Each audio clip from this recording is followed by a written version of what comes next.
Good evening and welcome. My name is Heidi Ellicott-Pesic, and I am the president of the San Ramon Valley Council of PTAs.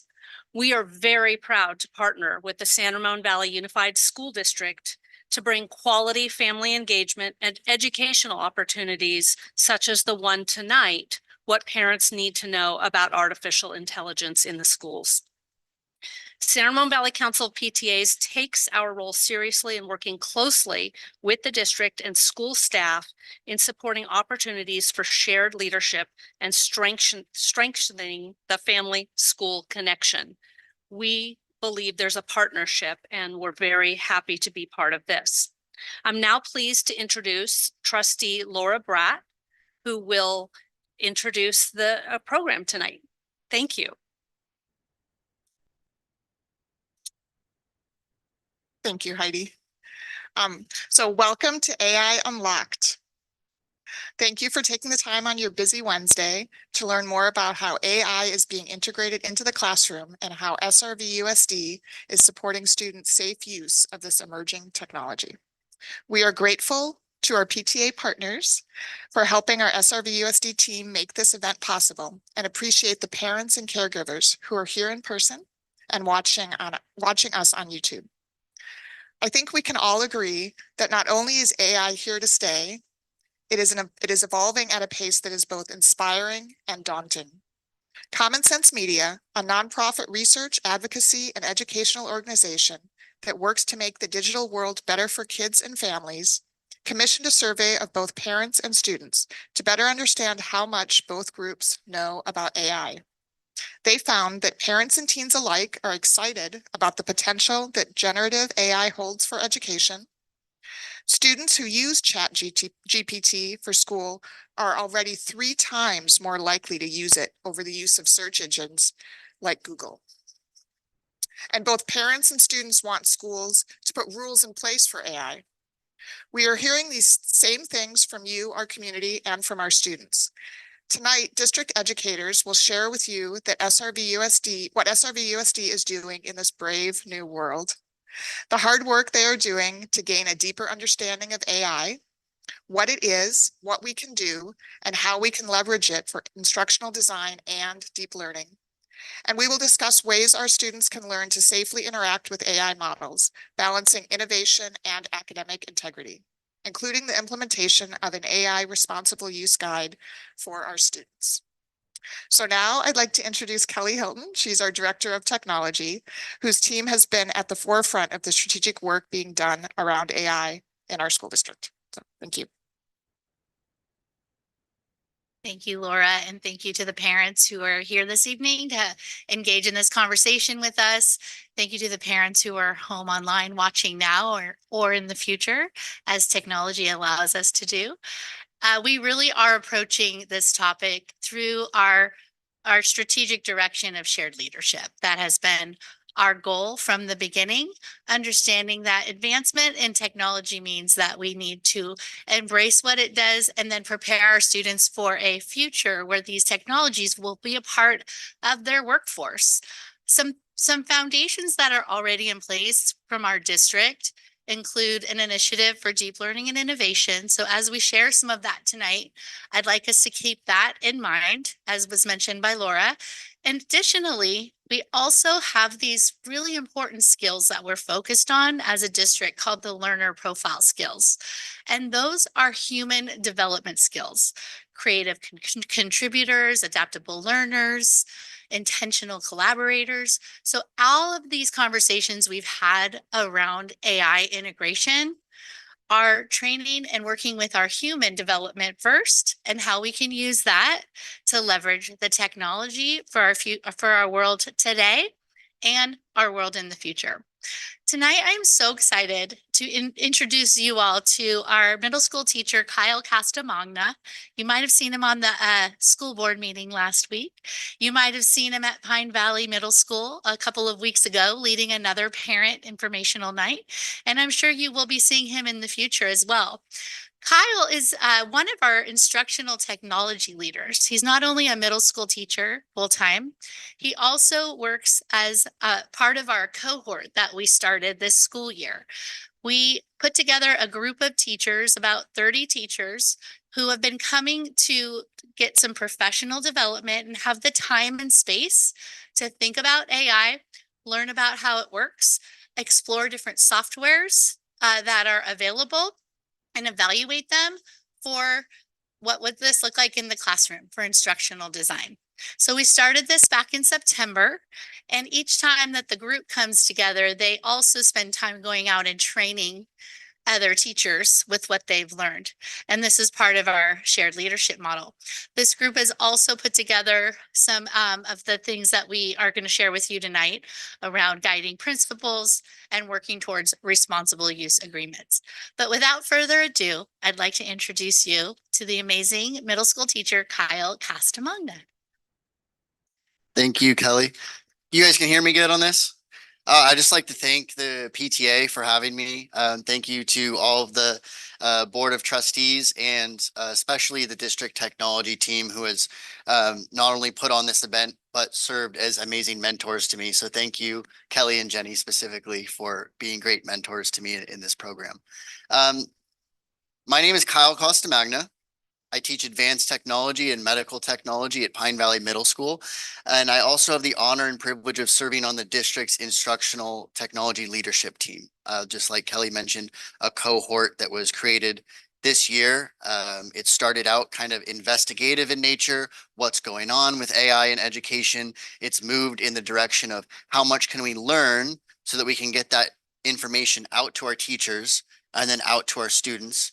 And my kind of niche in this has kind of been, how can I partner with parents in this? Because Kelly talked about the importance of shared leadership, and that doesn't just involve the district and teachers, it involves parents and it involves students. We all have a stake in this. And so I'm really excited to be presenting to the parents and caregivers of the district tonight. As far as me, I like to describe myself as a skeptical embracer of technology. And that is someone that I don't run towards the cliff of technology. I like to walk towards it and peek over the edge, right? I mean, and I think that's the approach we should all have, because safety of our kids has to come first, right? And always should come first. And that's the approach the district is taking. I really appreciate the approach this district has taken, always putting student safety first. So we'll talk more about that tonight. Okay. So if I told you guys, what do you think of when you think of AI? You might think of all kinds of things. Personally, I think about a campfire, which I don't think anyone thought about a campfire, but I'll tell you why I thought about a campfire. Campfires are one of my favorite things in the world. You can roast hot dogs on them. You can roast my favorite thing, s'mores. But more importantly, conversation is developed around campfires. We teach in our middle schools, the core classes, they do this thing called a complex village project where they have to design an ancient village and they actually make a little diorama of it. And at the center of those villages is the campfire, because that is the center talking point where ideas are shared and generated. But I want you to notice this picture of a campfire and what's around it. A big rock ring, because if this campfire is not properly contained, it could quickly become a wildfire, right? And if we don't teach our kids how to act around a campfire, it quickly becomes not a fun thing to have s'mores with, but a very big hazard, right? And that's how I view technology, and that's how I view AI specifically. It's a very productive thing. It's a beautiful thing. It's a place where ideas can be shared and generated, but we need to make sure we're teaching our kids how to act around it. And we need to make sure that the proper safeguards are in place around it. So let's go through a little bit of history so that we're all on the same page. When I ask people who uses AI every day, a lot of people have used AI, but they don't feel like they're using it every day. I'm going to give you guys a little bit of history that will make you think that you've probably been using AI every day and for longer than you think.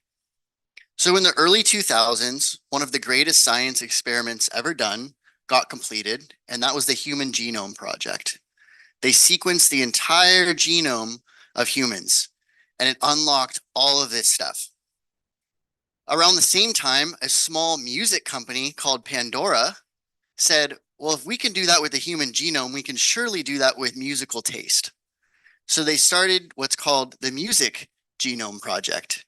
And they started sequencing different types of music and how it relates and how people's preferences are intertwined. And out popped one of the early advanced algorithms that we've seen.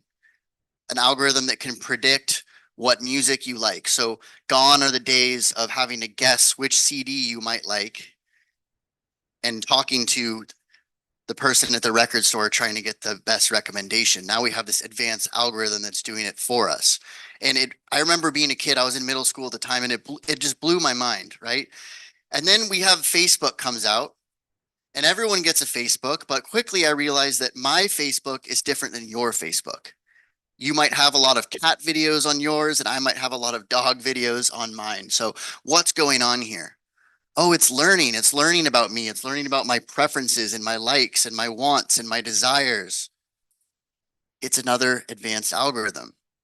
The biggest time suck for me is YouTube, of course. I can get on YouTube and go in an endless hole of information because it's so good at drawing me in with these advanced algorithms. And then, of course, we have Google Maps, which gone are the days of trying to beat the GPS, right? So it used to say, oh, it's 3 hours to get up to the mountains. I can do it in 2.5, right? Now you can't do that because it's predicting it down to the minute. What is it doing? Well, it's consuming all the data of everyone that's ever driven that route, as well as consuming real-time traffic data to predict to the minute when you're going to get there.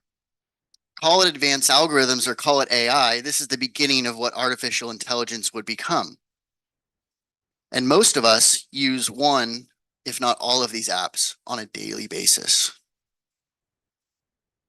Moving forward, about 1.5 years, 2 years ago, we start to see a new player on the scene, and that's generative AI. So going forward in this discussion, when I'm referencing AI, what I'm talking about is generative AI.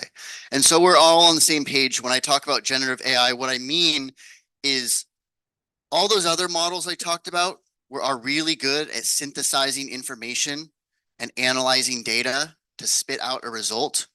Well, this isn't just synthesizing information, but it's creating information of its own. It's using everything it can digest. So every conversation it can have with users, every article it can consume, every video it can consume to create new content. It's generative in nature. And this is where a lot of that fear came from. And moving forward, I think it's important to understand that generative AI is different than a search engine. So I was talking to my middle schoolers today. A search engine is like if I had a dog and I threw out 5 tennis balls in the yard and I told the dog, go get those tennis balls. And the dog goes and retrieves those tennis balls and brings them back to me. That dog served as the search engine. Generative AI is more like I tell my dog, go get a tennis ball, and it just creates a brand new tennis ball that I've never seen before. It doesn't go and retrieve them, right? Based on the information it has about what a tennis ball is, it creates one for me right then and there. It's different. It's important to know that it's not retrieving information, it's creating information. So this brings us to the crossroads we're all at. It sounds really freaky, right? So I talked to you guys about this, and I'm sure people are thinking plagiarism. People are thinking kids are going to cheat. They're going to create deep fakes, all of this stuff. Where does the SRVUSD stand? Well, I think it's important for any organization, school district, company, religious organization, whatever you are, right, to have a true north. In the San Ramon Valley Unified School District, our true north is what we call the learner profile.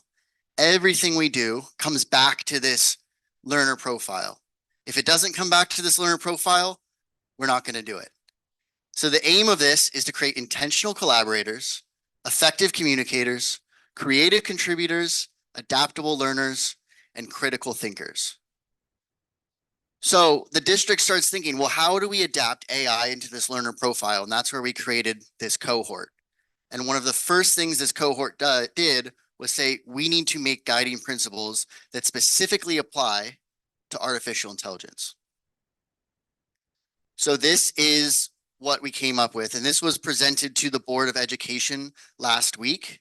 And these are the guiding force that will guide all further future policies on AI. Okay, so our principle 1, deep learning and innovation. Principle 2 will be the learner profile, which we just talked about. Principle 3, instructional design. 4 will be student agency. 5, ethical use of AI. And then finally, continuous growth and safety. We've talked about a lot of these things in a lot of different contexts, especially deep learning, innovation, and the learner profile. I'm going to talk about some of the new things that have really been hot topics in the discussion in the district. Okay, instructional design. So we've been leading this charge with a teacher forward model. So if our teachers are going to teach our students about AI, they need to know about AI. They need to explore it. They need to play around with it. They need to understand it.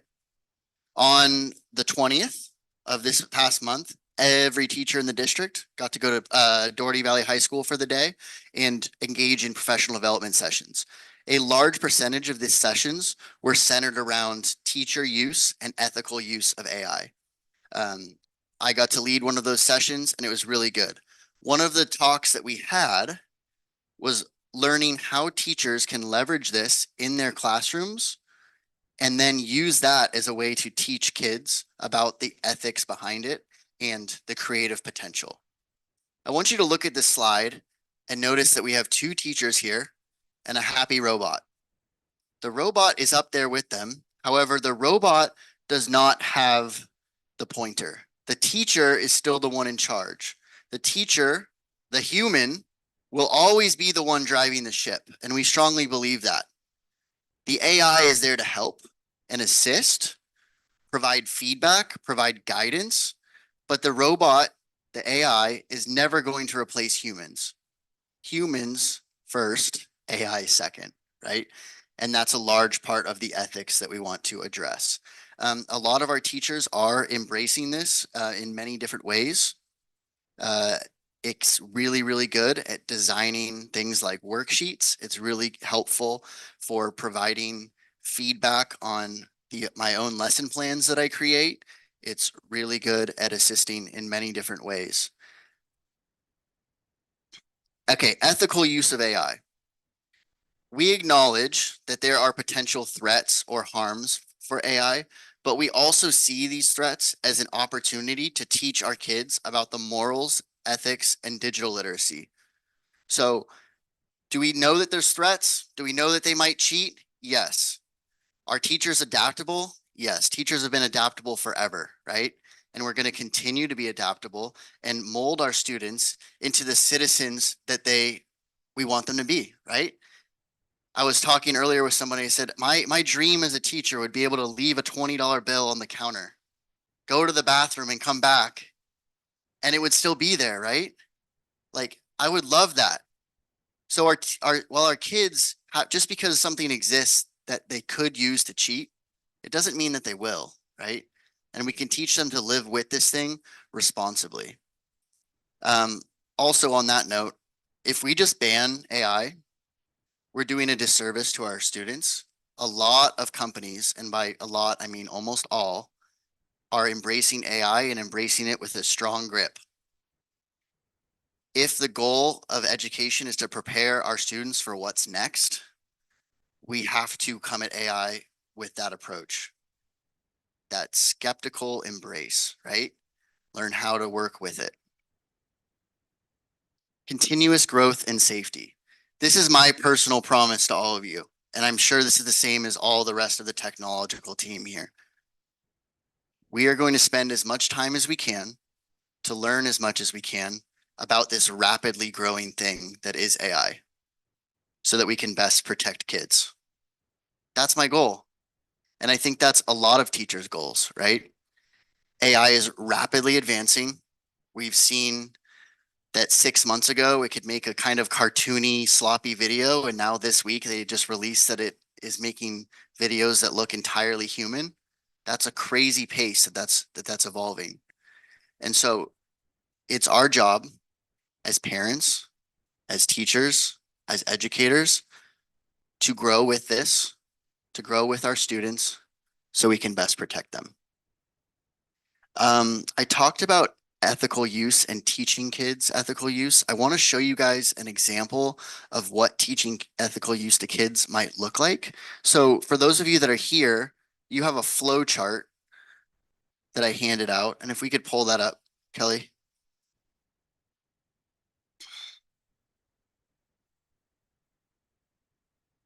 I think the link is on the last slide and the second one.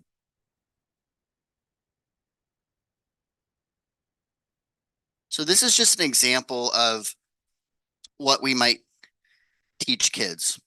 So I don't want a kid to have an essay and just put it into ChatGPT or their chatbot of choice and say, do this for me. I want them to work with it. And so you can see that up at the beginning, we can tell kids, okay, where are you at? Do you need something to help you get started?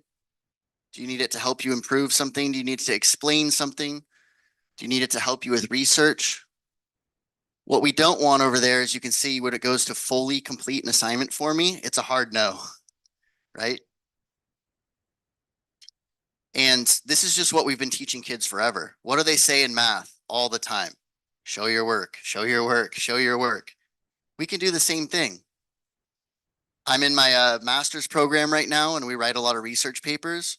The other day I was thinking, this would be impossible to write with AI because of the way they structure the assignment.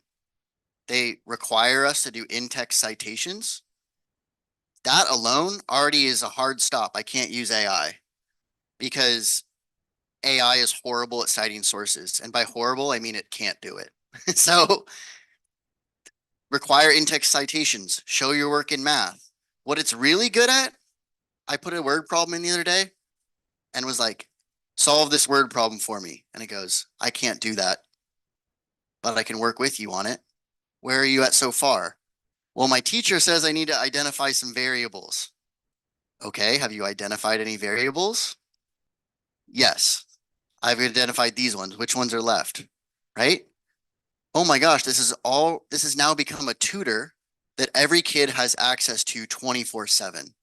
I remember when I was in math, I was struggling and I would save all of my question for Tuesdays because that's when my tutor came over. That's not an effective way to learn, right? Save all your questions for a Tuesday and try to remember where you're at. You have a tutor sitting next to you all the time. What an amazing blessing that is, right? At a lower price than regular tutors, I'll say too, so we're going to follow these things like flowcharts and teach kids how they can work with this. This is linked in the slides, so hopefully you guys can all see that. And it is available. I think we're going to open it up for questions now. A lot of our materials that we've developed are on our forward-facing San Ramon Valley Unified School District website. And I'm going to invite back up instructional technology. We'll call her the queen, Kelly Hilton, to walk us through this website.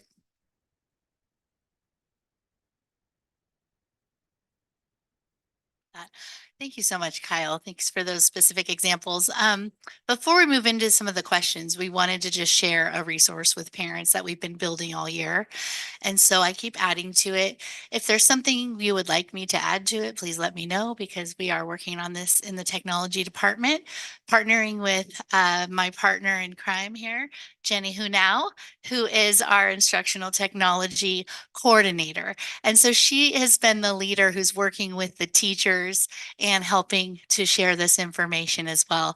We're going to bring her up for Q&A. But the website here, we've just been adding what we have been doing this year because people are asking, what do you mean by embracing AI?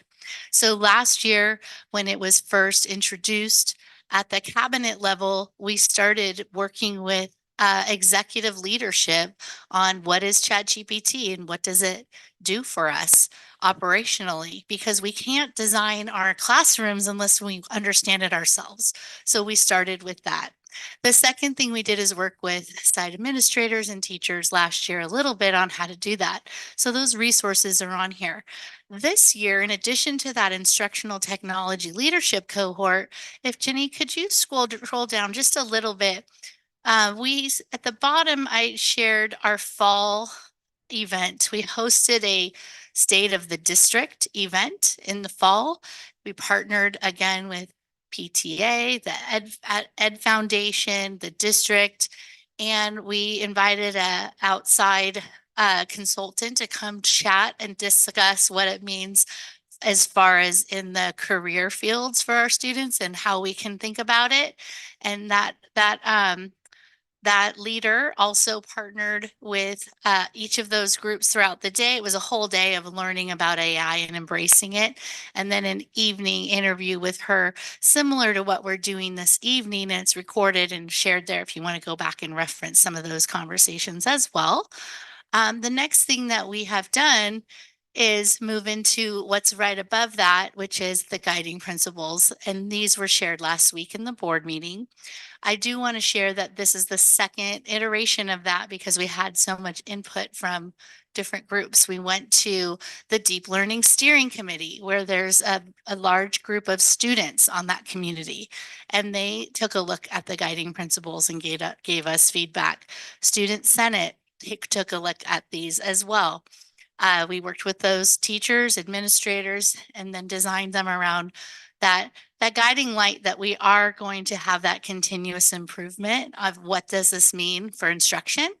And then you have the board meeting there at the top. So this is just a beginning of a parent resource center. But really tonight, I do want to invite Jenny to come on up here so everybody can meet her as well. And I'd like to shift into more of a Q&A. Jenny, why don't you come on up and you can say hello? Yes, we're going to stand right here. So Jenny Who Now, everyone. Jenny is one of our she's our instructional technology coordinator, and she is really the bridge between the technology department and the curriculum and instruction department in our district.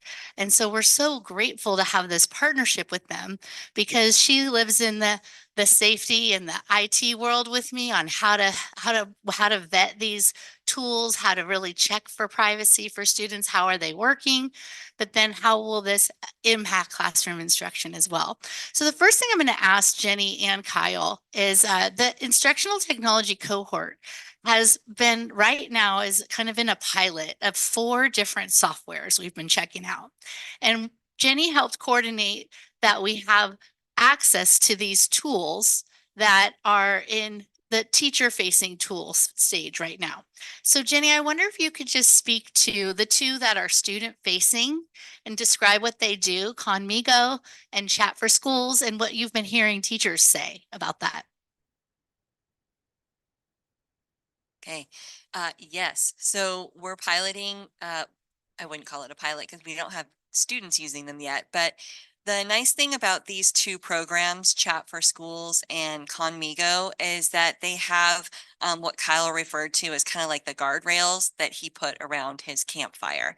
So it's a way to keep students safe. It's not, just all AI available to you. It really does have guardrails in place to prevent students from accessing inappropriate content. And so Chat for Schools is kind of like a Chat GPT, but it's student facing. And so a student can go in, ask for some tutorial support from, a particular subject tutor. So it's got different tutors, my science tutor, my math tutor, that's trained on content for those disciplines. So a student can go in and get the help that they need from their tutor. It also has lessons for students on what is AI. I really believe that students need to also understand what AI is so that they can understand its strengths and weaknesses. So if I know that that tool could possibly hallucinate a information, then I want to verify that before I, take that as being true. So it does teach students what is AI and how to prompt AI so that they have that skill. The other product that we've been looking at is Conmigo, and you've probably heard of Khan Academy. Anybody heard of Khan Academy? Great. So you're familiar with Saul Khan. He did this amazing, it was groundbreaking when he first released these training videos and really teaching students content. You can go on Khan Academy and learn anything. So what Conmigo is it is an AI tutor that supports a student who would be in a Khan Academy class. And then there's also kind of a open AI, again, with those guardrails, open for a student to ask any question. So it doesn't have to be related to a Khan Academy class. But let's say, they're in algebra and they're learning an algebra, something in algebra and they need help with it. They can go to the Khan Academy course, the same algebra content, get a video explainer, and then practice with the AI tutor supporting them. So two really amazing tools. Our teachers are pretty astounded. I mean, we're pretty amazed by both of these. And so we're just kind of figuring out like who needs these, what students are the best target for products like these. Thank you so much, Jenny. Jenny's professional development day, she invited both of those product software companies in to showcase what it looks like from the student view and the staff view. And then because of that partnership, they get to explore it.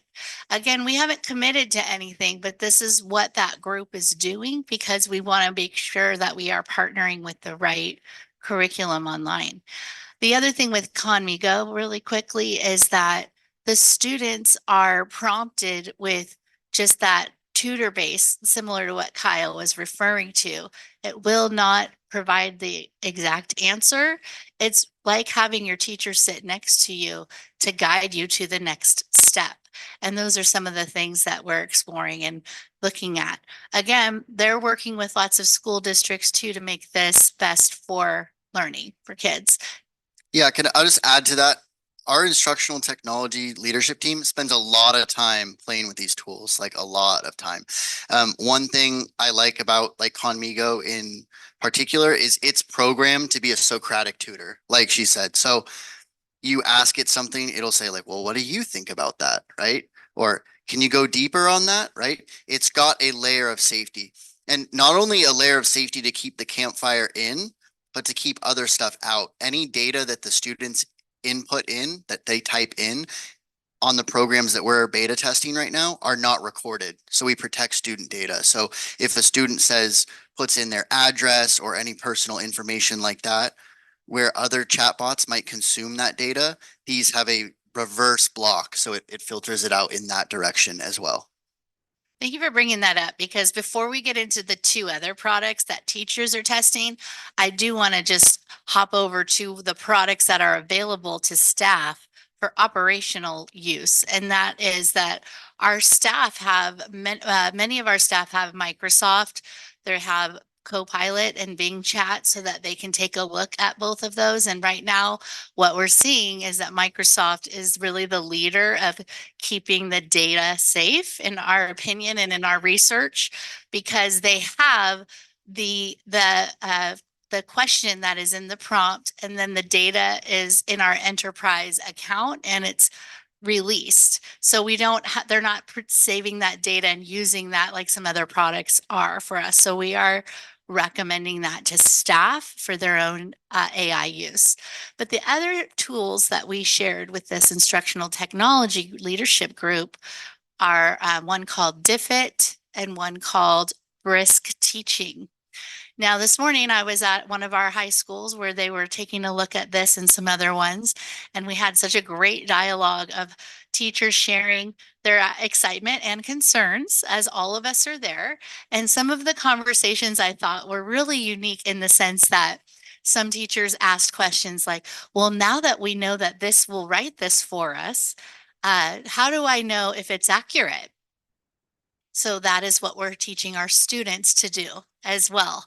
So the more that they utilize it and they think about the skills and the many steps that we need to use the tool efficiently, those are the conversations I heard. But go ahead, Kyle, share what do you think of those resources? I think just like anything, it's important to teach our students and our teachers to not blindly trust this thing. I'll give you an example that happened just today. So I teach a medical technology course. It's kind of like a junior paramedics course. And I wanted them to have a little blurb about allergic reactions. So I had DIFIT just to see what it could do, write me a little short textbook blurb about what allergic reactions are. Right away, I noticed that it was using the emergency number 999, which we don't use the emergency number 999 in the United States. We use the 911. So I go in and I edit that. Is a human aspect to this, right? I'm not going to just blindly push stuff out to my students, and I will encourage my students to not blindly push stuff in my direction. So that's a good example of I can go and tell that story to my students and give them a tangible example of the problems with this so that they can see that and know that that's a real possibility when they're doing their own work. I love that. Jenny, I wonder too if you could talk about Adobe. Adobe does have one, we do have image AI in the safeguards of Adobe Express that our students can play around with right now. So maybe you can share what that looks like in the classroom. I would love to talk about Adobe. So before I do that though, I wanted to, Kyle reminded me of something with the previous products that I was sharing about the Chat for Schools and Conmigo. Both of them have alert systems. And so if a student is putting inputs that are troublesome, worrisome, it's going to flag the teacher. So a teacher kind of gets a little report with like a red light, yellow light, green light that kind of says, oh, this is the mood of your student, but the red light will give like a little flag and it will tell them what the student has put into the chat, and it stops responding to the student. So if they're asking for something that's not appropriate or that could be dangerous, it will just completely stop responding and alert the teacher. So another really nice safety feature, since we do want to talk with you about how we're keeping students safe. Okay, so now I'll jump into Adobe. So Adobe is, there's probably many of you that use it in your work lives because, as you know, it has, these very robust professional products that are used by graphic designers and illustrators, and many different industries use Adobe. They have a light version that's called Adobe Express that allows students to go in and learn some of the same skills that they would be using on the higher powered Adobe products, but just on a smaller scale. So it allows students to go in and make infographics and to create their own, designs, artistic designs, or even say a infographic with information on it, but in a beautiful way. So we got to see Adobe, they presented at our February 20th Professional Development Day, and he was highlighting some of the AI features that are embedded into the program. So an example was a student that would be reading a story everybody knows, Hansel and Gretel story. And so he had image generated where he described to the AI tool what he wanted the image to look like. So a little, gingerbread house and two children, a boy and a girl walking towards the house, and it's in a forest. And so it generated several different iterations of that artwork that was then modifiable by a student. So maybe you want to do it in a pop art style, or you want to do it in an Art Deco style. So it'll modify it based on the student's input, which I really like as an element of critical thinking, because as a designer, you're not just completely letting the tool do the work. You have to have that discrimination and discernment to say, oh, I want it to be more like this or more like that. So you're actively engaging with that creative process that the tool is doing for you. So he had, our Martine had this really great image up there, and then he was speaking over it, kind of narrating the story of Hansel and Gretel, and he put a little kind of owl up in the corner in the tree, and when he hit play, the owl began to speak and tell the Hansel and Gretel story. And I just thought, what an amazing way for children to engage in like a really common activity where we'll tell, a first grader, I want you to retell the story in your own words. But it used all of these AI features, from the generation of the photo to the animation of the little owl. So Adobe does some amazing things. I love that example. And one of the other things, just to connect the dots with beyond the tool, is that it all comes down to that instructional design and how you use the tool. And since Adobe is focused on creativity, when they talk about how to use their products, they're talking to teachers about how do we use this for an assessment? How can you invite students to show their learning using a digital tool where they can design an image or they can build a comprehensive web page with animations built in, which is really what their future will be. How can you show what you know utilizing this tool? It also has a video feature that has templates built into it. So if you can imagine when when I first started teaching third grade, we had a lot of graphic organizers to help with the writing prompt. So we would have the topic, the first sentence, the conclusion, last sentence, how to teach kids how to do a paragraph was our standard at the time. Well, Adobe's video feature has templates for tell a story. So here's a slide to speak. Think about this. Your student is asked to write or tell a story.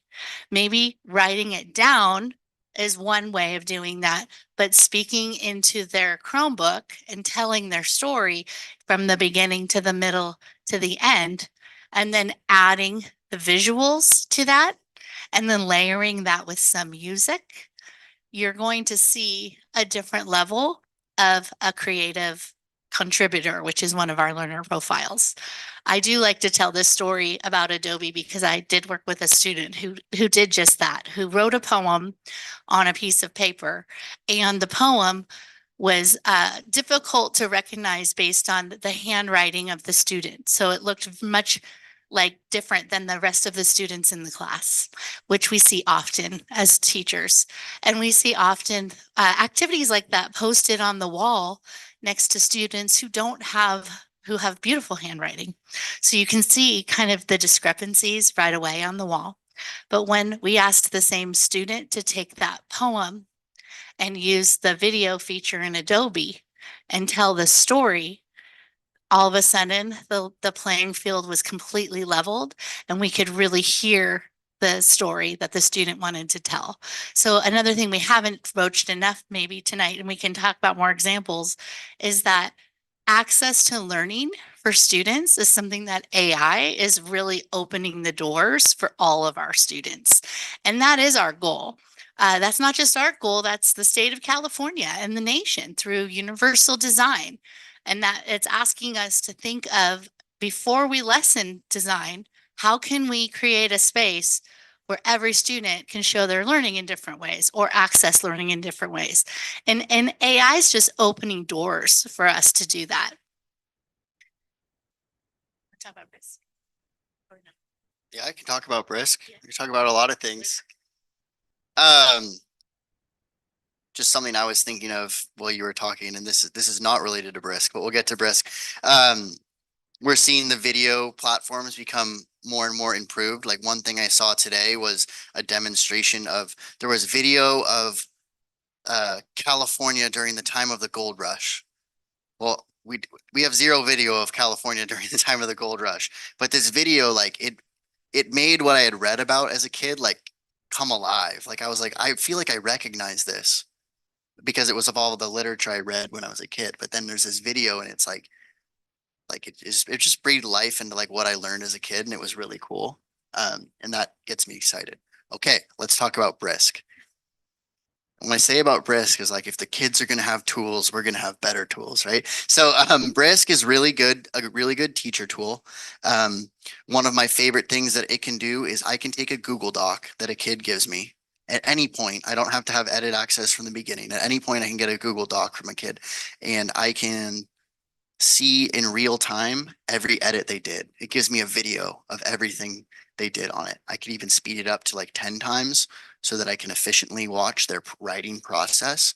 And so it's given me a tool like never before can I understand a kid's writing process, right? As teachers, we're so used to getting the end result, right? The paper is turned into me. Well, now not just the paper is turned into me, the whole process is turned into me. I can see, oh, they were working on it up here, and then they went down and worked on their supporting arguments down here. And now they're going back to and adding things. And it's like, you get this dynamic paper turned in, and it opens up the doors to provide so much more feedback to our students, right? Another cool thing it does, it tells you every copy and paste they did. And just like hitting like Command F on your keyboard, you know, and you can search for things, it'll take you to every copy and paste chunk they did, and it will tell you how much time they did.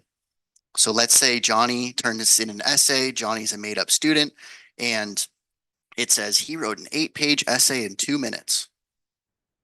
I'm going to go, that doesn't make sense, right?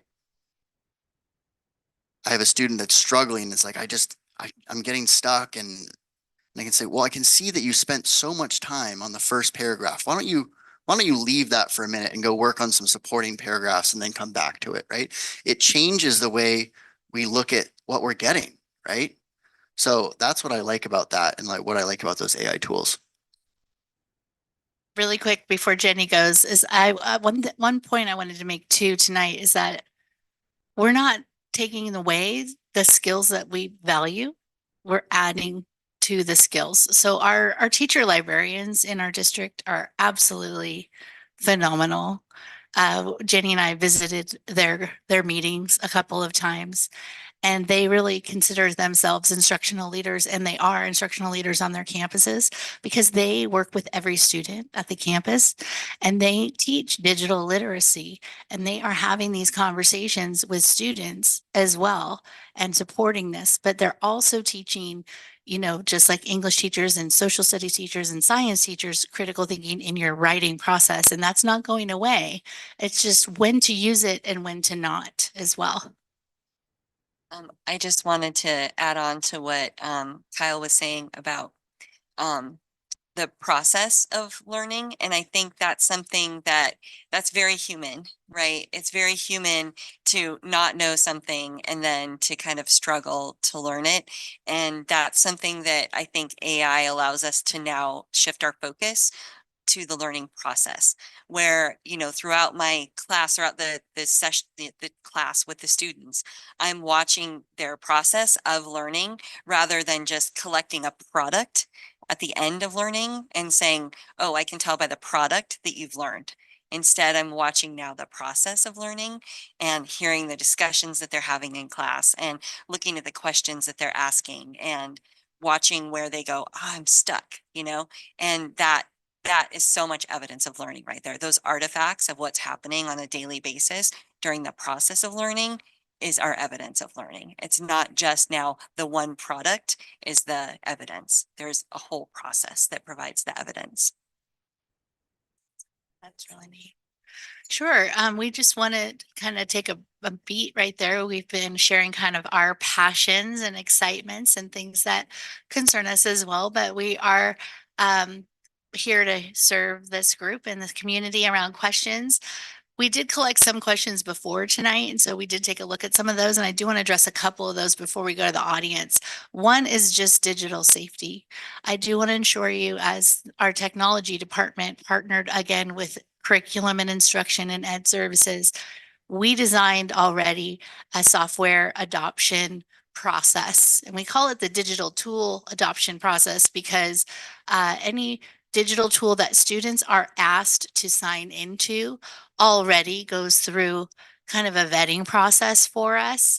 And we work with checking on the student data privacy guidelines around that to make sure that it's FERPA, COPA, SIPA compliant before it's integrated or purchased. So all these examples we're sharing right now, besides Adobe, are not quite student facing. Again, we're in that exploration stage and we're looking at, is this something that we would want to recommend based on, you know, our main goals of deep learning and innovation. So that safety component is already built into our system for all digital software integrations. And one thing I was supposed to touch on, but I didn't, is I've gotten a lot of questions, but what is the policy, right? Like what, like this is great, but like what is the policy? So every student that receives a digital device in our district, which is all of them, sign a digital technology agreement. That agreement is currently in draft form again to adopt a section that will include ethical AI use. So that is coming down the pipeline. We're not just skirting around the idea of policy. That is coming out, and be looking for that soon. That will be hopefully published by July, so that when the new school year begins, these documents are student facing. We have one that's for high school students, and then it's customized for middle school use, for upper elementary, and for primary elementary. And that's because we're dedicated to helping students live in this digital world safely from the beginning. And when those are shared, they'll be shared through the enrollment process. When students get enrolled, we're also partnering though with with sites to talk about systemic approaches to really making sure all students have this conversation next year. We've been focusing on teacher development this year. We'd like to make sure we can really systemically support the student conversation next year.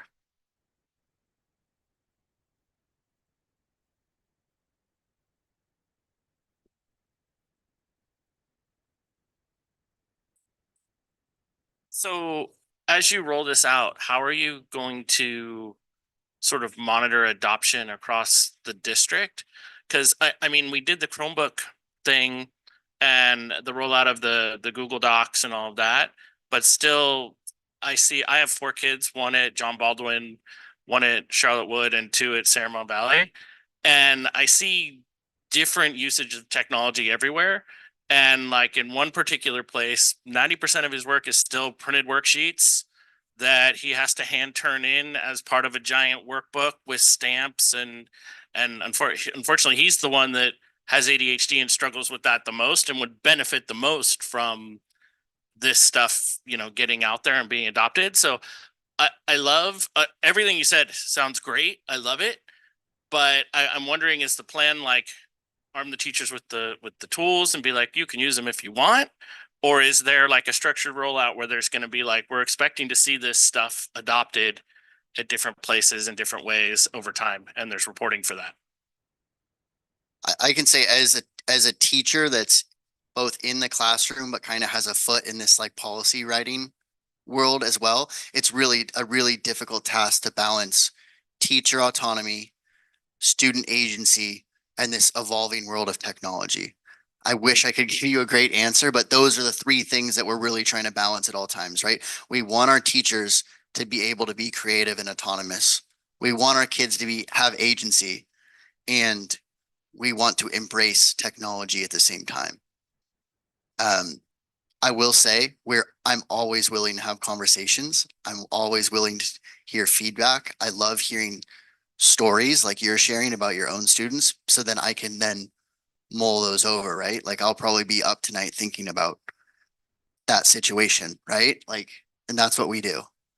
Do you have a better answer? I don't know if that's That a was final good answer. But Jenny might want to chime in as well, but I do think you're acknowledging, one of the things we have to work on.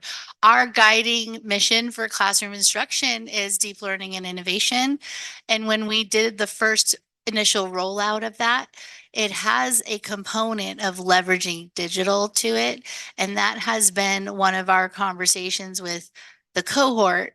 But again, every classroom is doing that into their creativity, and we trust that our teachers know what is the best for the students in their class, and then we support with other strategies and ideas as well. I don't know if I have anything that I could add to improve upon what I've heard. I guess I'm just thinking about COVID and when teachers had to suddenly shift from being face to face with students to teaching virtually. And that really rocked a lot of teachers where they're like, I don't know if I can do this. And they had to learn very quickly, rapidly adjust to that. And I think when we came back to in-person instruction, there were a lot of teachers that were like, ooh, I'm back in my wheelhouse. I'm back in the place where I shine and do my best. So my guess would be your son who's getting the paper assignments is probably getting better instruction from that teacher than he would get if she were forcing herself to use a tool that she didn't feel confident using. So I think leveraging digital technologies is definitely part of our deep learning vision. And I think that teachers are willing to learn when they're given the opportunity to do so. So we're really working to provide those opportunities. Kelly last year found this really wonderful website that has a subscription that we pay for teachers to go in and learn digital tools. And so they can go in, I want to get better at Google. And we're providing that platform so that they can go in and get better at Google. So we are providing the opportunities, and we also are measuring the use of our technology tools. So we do look at that data and we say, how effectively is this being used? How widely is it being used?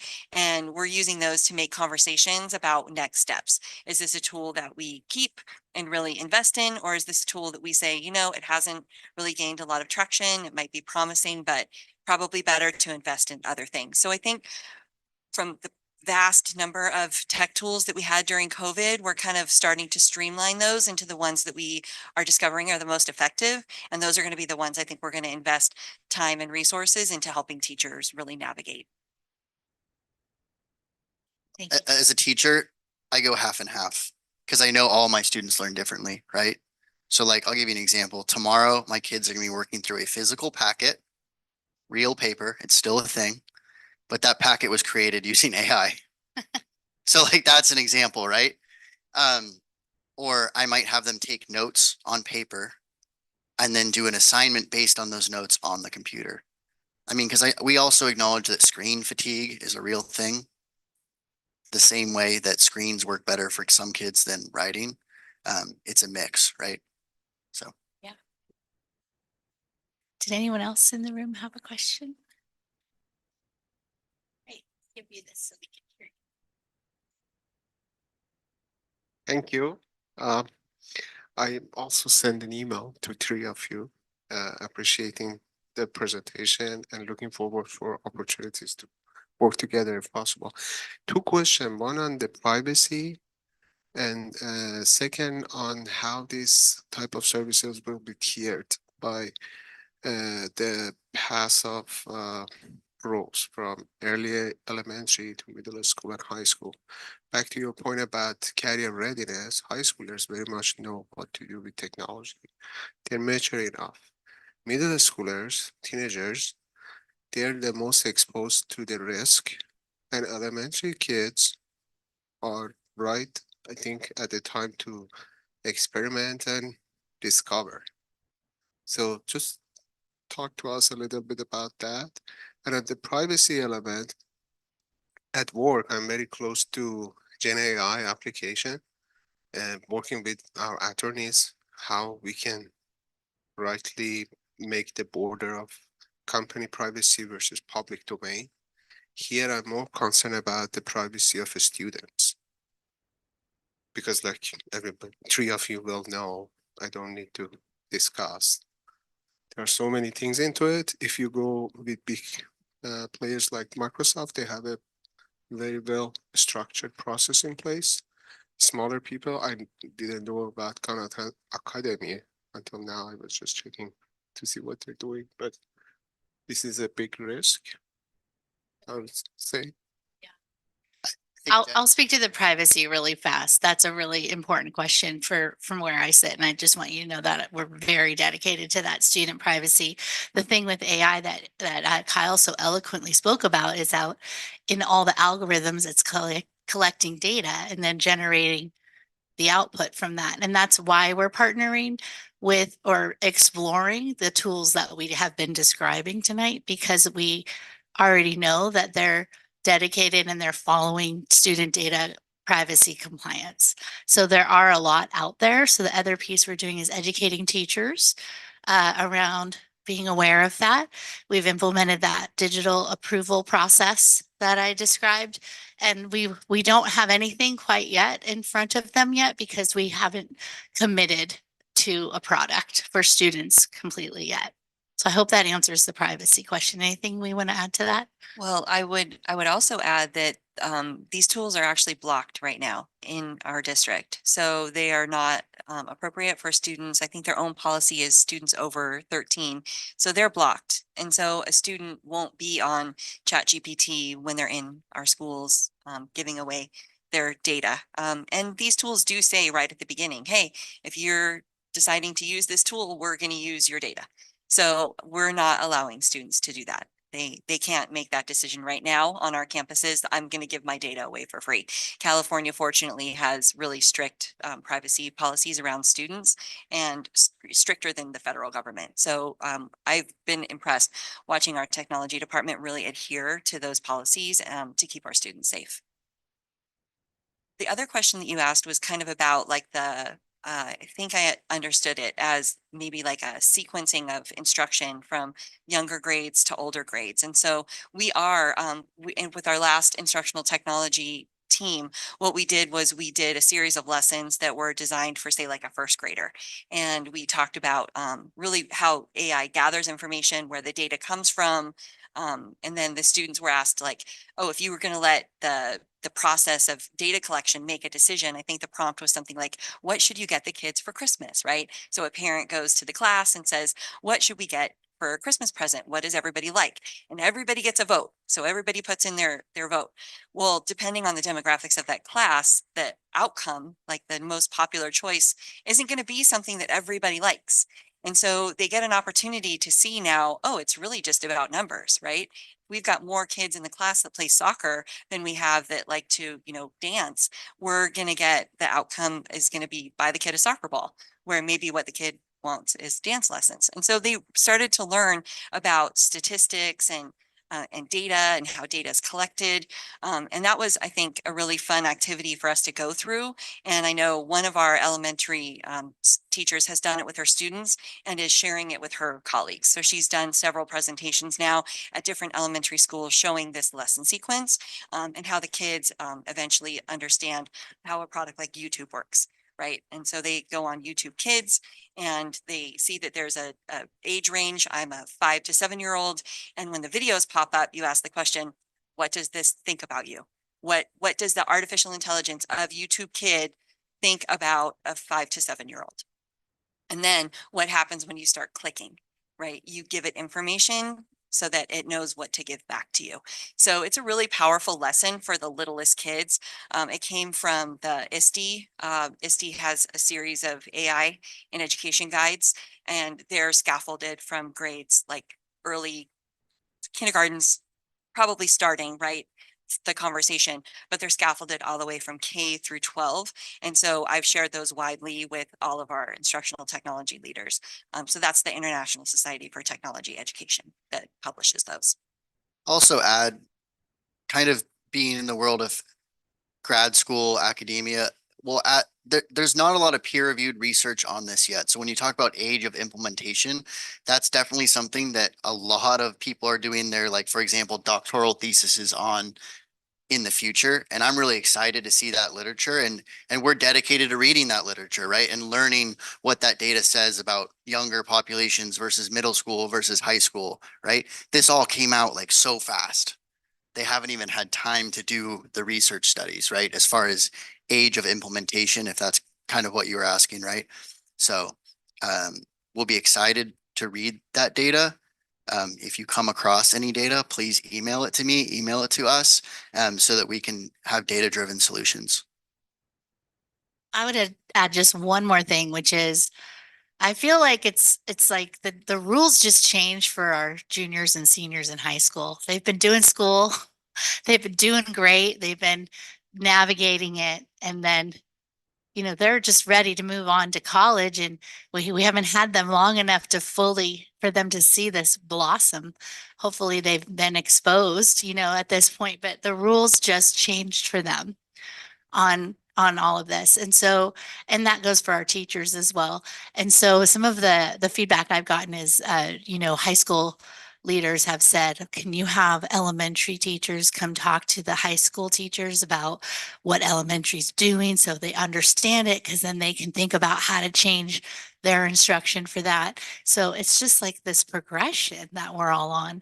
And we're dedicated to, the most highest level of deep learning and innovation for every age level. And that's what will guide us for this conversation. And I really love the examples that you both shared, because ultimately, it's just a tool. I know it's that we're talking about all of these other things, but we have had tools in our systems in lots of different capacities. And one thing that educators are dedicated that's very different than software companies is to that human development.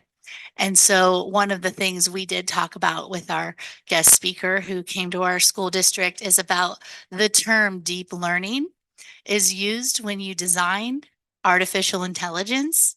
That term is used to describe what happens with the technology, because it's learning from the technology data collected to get deeper better responses, but we're dedicated to that human design of deep learning and learning how to think critically in a world where today it's AI. This is the lowest level of AI that we'll ever share. In fact, when I talked to cabinet about this one time, I said, remember the old Netscape as an internet search, or Blockbuster before Netflix.